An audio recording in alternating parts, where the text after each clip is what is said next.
In this video, I'm going to show you how you can change the theme in Google Chrome. So Google Chrome allows you to change the theme color.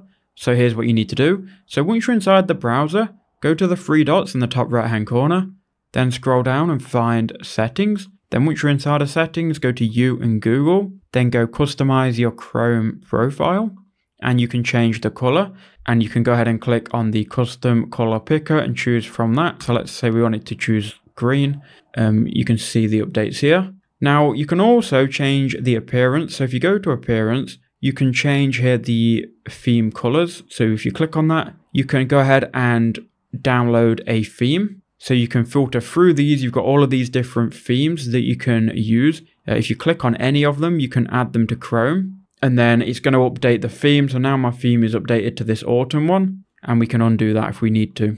So that's how you can do it. You can change the color and add a custom theme just like that. I hope that quick video did help you out.